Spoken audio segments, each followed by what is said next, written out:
নমস্কার বন্ধুরা, সকলকে আমার চ্যানেলে স্বাগত। সুপ্রিম কোর্টের নির্দেশ মেনে রাজ্যের সরকারি কর্মচারী এবং পেনশনারদের বকেয়া দিয়ে এরিয়ার পেমেন্ট করা এর আগেই শুরু হয়েছিল এবং এখন রাজ্যের যে সমস্ত গ্র্যান্টিনের সংস্থার কর্মচারী এবং পেনশনাররা আছেন তাদের বকেয়া দিয়ে এরিয়ারের 50% প্রদান করার প্রক্রিয়া শুরু করেছে রাজ্য সরকার। পেনশনার এবং ফ্যামিলি পেনশনারগণ এই বকেয়া দিয়ে এরিয়ার পেমেন্ট সংক্রান্ত বেশ কিছু সমস্যায় পড়েছেন। বিশেষ করে তাদের বেসিক পেনশনের পরিমাণ কত, কিভাবে এই ডিএ এরিয়ার ক্যালকুলেশন করা হচ্ছে, তাদের পরিমাণ কত আসছে, কিভাবে তাদেরকে এটা পেমেন্ট করা হবে এবং এর পাশাপাশি যে সমস্ত ফ্যামিলি পেনশনারগণ আছেন তারা কিভাবে জানবেন যে তারা কত পাচ্ছেন, অ্যাকচুয়াল হিসেব অনুযায়ী তাদেরকে প্রদান করা হচ্ছে কি হচ্ছে না ইত্যাদি।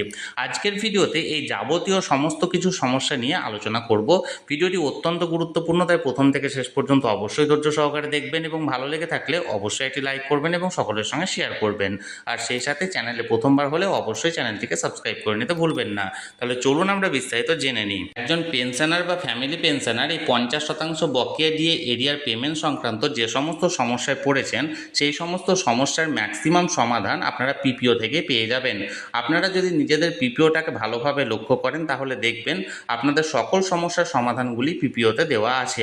যদি আপনি নিজে মূল পেনশনার হয়ে থাকেন তাহলে সেক্ষেত্রে আপনি আপনার পিপিওটা দেখুন, আর আপনি যদি ফ্যামিলি পেনশনার হয়ে থাকেন তাহলে সেক্ষেত্রে আপনি জেনার ফ্যামিলি পেনশন পাচ্ছেন সেই ব্যক্তির পিপিওটি লক্ষ্য করুন। আমরা এক এক করে জেনে নেব পিপিও থেকে আপনারা কোন কোন সমস্যার সমাধান সূত্র পাবেন। প্রথমত আমরা জানব পিপিও কি।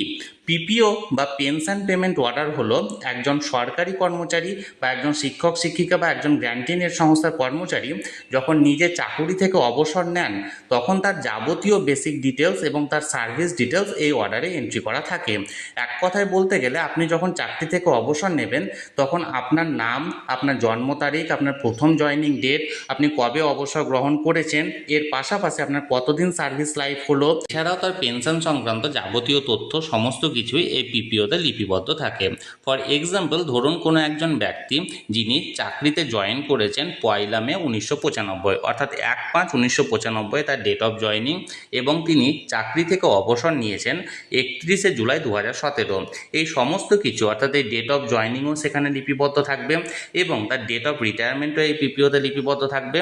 এবং এই ডেট অফ জয়েনিং থেকে ডেট অফ রিটায়ারমেন্ট মধ্যবর্তী সময়ে তার যে সার্ভিস পিরিয়ড, তার এই সার্ভিস পিরিয়ড 22 বছর 3 মাস, এবং এর পাশাপাশি তার ধরুন যে লাস্ট বেসিক পে, অর্থাৎ তিনি যখন চাকরি থেকে অবসর নিয়েছেন সেই সময় তার যে বেসিক পে ছিল, ধরুন এক্ষেত্রে আমি ধরলাম তার বেসিক পের পরিমাণ ছিল 42,000 টাকা।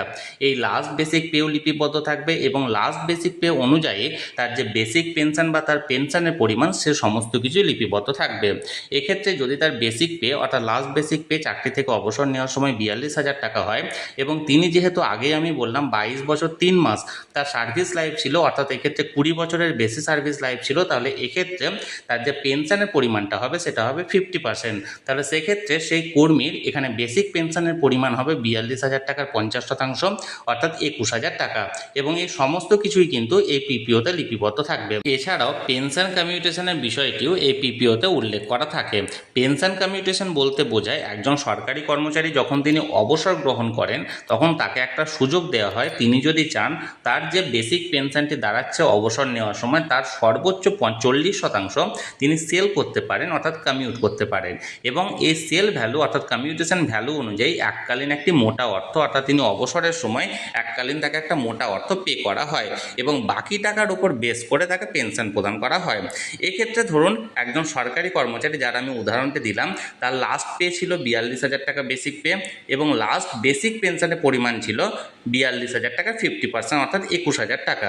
এক্ষেত্রে তিনি 21,000 টাকা সর্বোচ্চ 40% অর্থাৎ 8,400 টাকা তিনি কমিউট করতে পারেন এবং 8,400 টাকা অনুযায়ী একটি কমিউটেশন ভ্যালু তিনি কিন্তু পাবেন, এবং তার যে মূল বেসিক পেনশনটি থাকবে সেই বেসিক পেনশনটি ক্যালকুলেশন হবে 21,000 টাকা থেকে এই 8,400 টাকা বাদ দিয়ে, অর্থাৎ মোট 12,600 টাকার উপর কিন্তু ক্যালকুলেশন হবে। তবে একটি বিষয় এখানে উল্লেখ করি, এখানে বেসিক পেনশনটি দাঁড়াবে 12,600 টাকা, কিন্তু তার যে ডিএ বা অন্যান্য যে অ্যালাউন্সগুলি সেগুলি কিন্তু মূল বেসিক পেনশন অর্থাৎ 21,000 টাকার উপরেই কিন্তু বেস করে ক্যালকুলেশন করা হবে। সেক্ষেত্রে 12,600 টাকার উপর বেস করে কিন্তু ক্যালকুলেশন করা হবে না। আশা করি আমি বিষয়টি বোঝাতে পেরেছি। একটি পিপিওতে মূল পেনশনারের যাবতীয় তথ্যের পাশাপাশি ফ্যামিলি পেনশনারেরও যাবতীয় তথ্য এখানে এন্ট্রি করা থাকে, অর্থাৎ ফ্যামিলি পেনশনারের নাম, ফ্যামিলি পেনশনারের জন্ম তারিখ, মূল পেনশনারের সাথে তার রিলেশন মানে সম্পর্ক, এবং তার সাথে এনহ্যান্স ফ্যামিলি পেনশন এবং ফ্যামিলি পেনশন যাবতীয় তথ্য। এনহ্যান্স ফ্যামিলি পেনশন এবং ফ্যামিলি পেনশনটা কি এই বিষয়ে একটু আসি। প্রথমত এনহ্যান্স ফ্যামিলি পেনশন হলো অতিরিক্ত ফ্যামিলি পেনশন। এটি মূল চাকুরিজীবীর 67 বছর বয়স পর্যন্ত প্রযোজ্য থাকে, অর্থাৎ এক কথায় বলতে গেলে যিনি চাকরি করতেন তিনি যদি 60 বছর বয়সে অবসর নিয়ে থাকেন তাহলে সেক্ষেত্রে আরও 7 বছর এক্ষেত্রে ফ্যামিলি পেনশনটা অর্থাৎ এনহ্যান্স ফ্যামিলি পেনশনটা প্রযোজ্য থাকে, অর্থাৎ 67 বছর পর্যন্ত। এবং এই 67 বছরের মধ্যে যদি মূল পেনশনারের মৃত্যু হয়ে থাকে তাহলে সেক্ষেত্রে তার যে পেনশনের পরিমাণটা সেটা কাটা হয় না, 67 বছর পর্যন্ত ইউনিফর্ম হারে এই পেনশনটি প্রযোজ্য হয় তার ফ্যামিলি পেনশনারের ক্ষেত্রে। অর্থাৎ এক কথায় বলতে গেলে আগের উদাহরণে যিনি চাকরি করতেন তার 21,000 টাকা বেসিক পেনশন ছিল, এই বেসিক পেনশনের পরিমাণটি 67 বছর পর্যন্ত তার ক্ষেত্রে প্রযোজ্য থাকবে এনহ্যান্স ফ্যামিলি পেনশন হিসাবে। অর্থাৎ তিনি যদি 67 বছর বয়সের পরেও যদি তিনি বেঁচে থাকেন তাহলে এই একই রেটেই থাকবে, কিন্তু যদি 67 বছরের মধ্যে তিনি যদি মারা গিয়ে থাকেন তাহলে সেক্ষেত্রেও 21,000 টাকাটা 67 বছর বয়স পর্যন্ত প্রযোজ্য থাকবে। এবং 67 বছর বয়স অর্থাৎ তার 7 বছর বয়স যখনই কমপ্লিট হয়ে যাবে চাকরির থেকে অবসর নেওয়ার পর, তখন এনহ্যান্স ফ্যামিলিটা কেটে এক্ষেত্রে নর্মাল ফ্যামিলি পেনশন হিসাবে গণ্য করা হবে। নর্মাল ফ্যামিলি পেনশন হলো মূল পেনশনারের যে লাস্ট বেসিক পে ছিল সেই লাস্ট বেসিক পে 30%। এক্ষেত্রে ধরুন আমি আগের উদাহরণে বলেছিলাম যিনি অবসর নিয়েছেন তার সেই সময় লাস্ট বেসিক পে ছিল 42,000 টাকা, এবং এই লাস্ট বেসিক পে 30% অর্থাৎ এই ক্ষেত্রে 12,600 টাকা তার ফ্যামিলি পেনশন হিসাবে এক্ষেত্রে প্রযোজ্য হবে, অর্থাৎ ফ্যামিলি পেনশনারের বেসিক পেনশন। অর্থাৎ এক কথায় বলতে গেলে নর্মাল পেনশন মূল পেনশনারের হচ্ছে যিনি অবসর নিয়েছিলেন সেই সময় তার last basic pay 50%, enhance family pension যেটা 67 বছর বয়স পর্যন্ত প্রযোজ্য থাকে মূল চাকরিজীবীর সেটাও 50% থাকে লাস্ট বেসিক পে, এবং যেটা নর্মাল ফ্যামিলি পেনশন সেটা হচ্ছে লাস্ট বেসিক পে 30%, অর্থাৎ এক্ষেত্রে 42,000 টাকা 30% অর্থাৎ 12,600 টাকা হবে নর্মাল ফ্যামিলি পেনশন। এবং এই সমস্ত কিছুই কিন্তু একটা পিপিওতে লিপিবদ্ধ থাকবে।